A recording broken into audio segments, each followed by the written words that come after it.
Hi, I'm Lionel, this is TECHLOTO, and this is my review video for the Polar Vantage V2. I'll also be covering why I think it's absolutely necessary to have the Polar H10 heart rate monitor.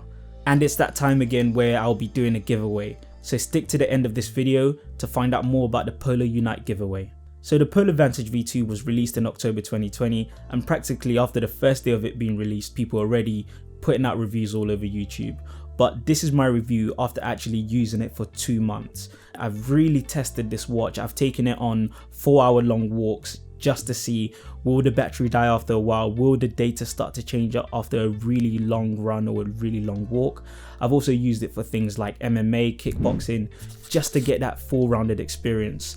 And with the Polar Vantage V2, there are so many features that we're all used to, but it's packed with a bunch of new features as well. And they've taken the lessons that they've learned from, believe it or not, the Polar Ignite, the Polar Grit X, and the Polar Vantage V, and completely packaged it into this brilliant watch. Well, first of all, let's talk about the design. This is by far the best looking watch Polar's ever made. It takes inspiration from the Polar Vantage V design, but gives it a more premium look. I really like the darker look of the metal that they've used for this. And while still being durable, it's so much lighter than the Polar Vantage V. It's even lighter than the Polar Grit X, and that's saying something. And with its premium look, this means this is a watch that you can feel comfortable wearing in the gym, but also comfortable wearing in the office or wearing with a suit. Again, they continue to improve on the feel of the actual strap. The strap is interchangeable, but I really wouldn't change it at all. I think it feels great and it looks great. With Polar's design, it's really about the subtleties. I'm really impressed with the little improvements they've made, especially with the buttons, but it's a lot softer than the Polar Vantage V. With the Polar Vantage V2, you get a really nice design, a light watch, and the buttons just feel great to use. So let's navigate through the watch and look at its features. Whether you're using the touchscreen to scroll to the side or you're using the buttons, the first thing you'll see is the activity section. And on the activity section, there's a percentage dial around the watch that lets you know whether you've reached your activity target for the day. I like that this isn't just based on steps, but this is actually based on the amount of activity you've done during the day.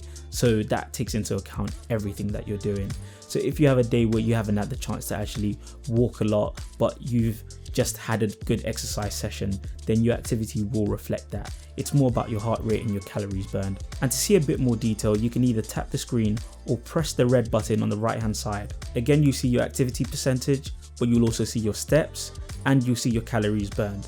I also like the fact that it gives you your active time. It would be great if they could get something on the watch that shows you what time of the day you were active. So that would give you a bit more of an encouragement to rest a little bit, but maybe go out and plan your exercise a bit later in the day. That's the only problem that I have with that activity section. But apart from that, it's simple and it gives you a snapshot of what your day's been like. The next thing you see is our old friend, the cardio load status. What the Polar Vantage V2 does is it records your activity over 28 days. So that means you'll have the tolerance of what you're able to handle based on the last 28 days that's been recorded. And you'll also have your strain. That means what you're currently doing to your body with the exercises that you're doing. Based on these two numbers, it'll be able to tell you whether you're detraining, maintaining your fitness, being productive, or overtraining. I find that most of the time it's very accurate. But here's something that I've learned while we've all been at home. You can really push yourself if you're able to get that adequate rest. You start to learn that little things put stress on your body, like traveling into work. Cut that out of the equation, you can exercise so much more because you're able to get that, maybe that extra hour's rest that you're not getting when you have to commute to work. So as much as the recommendation the watch gives is important, if you really want to start improving and pushing your body gradually, of course, the best thing to do is make sure that your rest is as much as your training. So the next section is the heart rate section, and what it just shows you is your current heart rate. And if you click into that section again, you'll be able to see your maximum heart rate and your minimum heart rate. Again, this section is acceptable at best. It could actually be bundled in with the activity in the beginning, but one way Polar could justify having this section is by having a little more detail in this section and showing you what your heart rate's been like through the day. And this means that you don't always have to go to your phone to get into that detail, or you don't necessarily have to go to the Polar Flow website. So I'd like to see them make more use of that on the watch. It's nice to get a snapshot, but again, I just want a bit more detail in that snapshot. And next up is your training sessions. This is what I'm really happy about. Throughout this video, I've been talking about making sure that you can see as much information on the watch as possible. The training session really does do that. when you recorded any type of training, you're able to go into the watch, you're able to see almost just as much information as you can see on the app itself. And unlike other watches, you're not just able to see your most recent ones. The watch is really good at capturing all that information.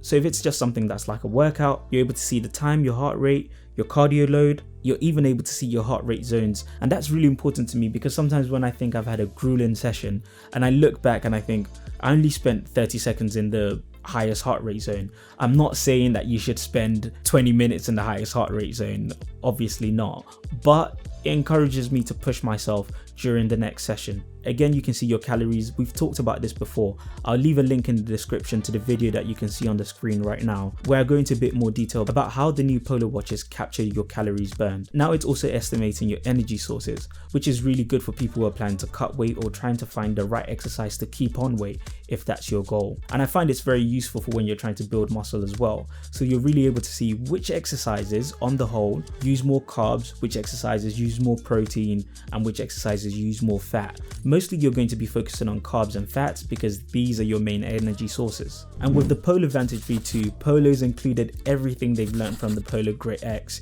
and that includes things like hill sprints. I've created a completely different running video. Again, I'll leave a link to it. It's the same video that you're seeing on the screen.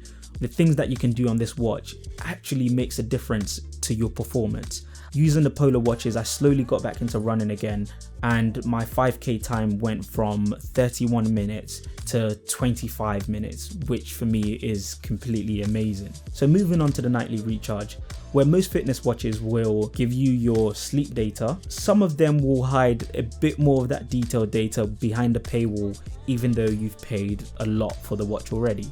I'm glad that Polo doesn't do that, and I'm also glad that they don't just give you information about your sleep data, but again, just like the cardio load status, it records your sleep over 28 days. Obviously, if you've just done it within 3 or 4 days, it will start giving you a rating after that. But it's about recording your sleep over 28 days and seeing on average how well do you sleep. Now, based on how well you've slept, it will also give you recommendations about your nightly recharge. So are you recharged to be able to have a really tough HIIT session today? Or is this a day where you really shouldn't be exercising and you should be resting? I find that this is most useful for people who like to lift weights. Once you start lifting weights, it just becomes really addictive. But the nightly recharge sometimes tells you where to scale it back, and that's really important for avoiding injuries. There's a lot more detail on that, and let me know in the comment section if you really want me to spend time covering the nightly recharge. Again, because this watch is so light, I find that it's actually one of the few watches I can wear to sleep semi-comfortably. A big quotation marks around the comfortably.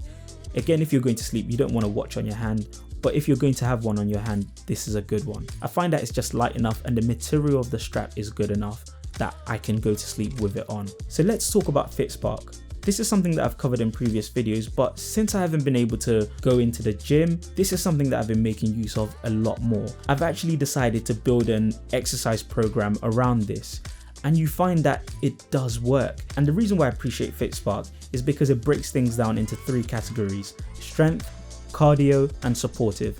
You can look at supportive as mobility. So what will happen is, every day the watch will give you some recommendation of exercises that you can do. This will be based on your recovery, this will be based on your sleep recharge, this will also be based on other exercises that you've done during the week. Now, I'm not taking this information off the manual, I'm taking it off my lived experience with this watch. If I've had a bad night's sleep, there's no way it's recommending strength training to me, and that's really useful. And I find this encourages me to do a lot more cardio, and it encourages me to do a lot more supportive work. I think this is a feature that people really tend to overlook. Essentially, you have an easy to follow, day-to-day built-in exercise program in this watch. Yes, that's literally what it is. I don't care who you are, I don't care how strong you are, I don't care how fit you are. If you are following these exercises, it will challenge you because it's according to what you can do and it adjusts to your body. This is a great feature that I think everyone should at least test out. Test it out for a week, test it out for a month. There's no point having something like this on the watch and not making the most out of it. So again, there's another feature that's come from the Polo Grit X, and I'm really happy to see that they have the weather information on this. But the really annoying thing here is if you've selected metric or imperial, it'll affect how you get your weather. And Fahrenheit is just not something I'm used to. It just makes no sense to me. but I still want to get my data in miles per hour rather than kilometers per hour, because Strava is built for miles rather than kilometers. That's just what I found. I'd really like to see Polar allow me to set the weather section based on metric and to set everything else based on imperial data. So let's talk about another new feature, and that's this week. This section gives you a summary of all your exercises during the week. At a glance, you're already able to see how many hours you've worked out, and you can see that dial around the watch is showing you which heart rate zones you were in during those exercises. Now, if you tap into it, you can see a little bit more detail. You can see how many miles you've covered during your exercises. You're also able to see the total calories burned during your exercises. And as you're scrolling down, you can see all the exercises that you've done during that week. The good thing about this is from there, you can tap into the exercises and see the details. Not only can you see this week, you can also see information from the previous week as well. And hold that thought. You can also go into your session for next week. If you go into the Polar Flow app, you can add some planned training sessions. You can already log what you're planning to do, what you hope to get from those exercises, and you can see that information for the next week before you even get started. It's a good way to start planning ahead as well if you already have a workout plan that you're trying to keep to. And now, as promised, we look at the Polar H10 heart rate monitor. I'll be honest with you guys, I've had this heart rate monitor since the Polar Vantage V, so that probably means 2 years now? And I used it once or twice just to measure my heart rate for the fitness test. I didn't see the point of having a heart rate sensor when I already have one on my wrist. What's the point? Well, I found how useful it was when I started doing kickboxing, MMA training, boxing, wrestling, all of that good stuff. The thing is, you can't really have a watch on while you're grappling with someone. It's just not safe for you or for the other person. So I was thinking, how else can I do this? So it's time to make use of the Polar H10 heart rate monitor. I found that the information it gave me was just that little bit more accurate than what I got on the watch. With the watch, the maximum my heart rate has ever been is 194. With the Polar heart rate sensor, it's 204. That's interesting for me because I get to see how far am I really pushing myself during these workout sessions. That means I'm getting a bit more of an accurate estimate when it comes to the calories burned and the energy that I'm using during these exercises. So by clicking the bottom left button, you're able to navigate through another menu, and let's just go to test for now. And you can see that Polar's expanded its test. And the ones that really stood out to me straight away is the running test and the leg recovery test. It really is a simple test. All you have to do is jump a few times, but for each of these tests, I like that Polar gives you a guide on how to do it on the watch. What I found really annoying was that previously with the Polar fitness test, there was no explanation on how to actually do it. You just had to figure it out yourself, search the internet, or pray that someone did a YouTube video explaining how to do it. If you'd like me to do a video on any of the tests and you'd like me to cover it in more detail, let me know in the comment section below. So let's talk about notifications and music control.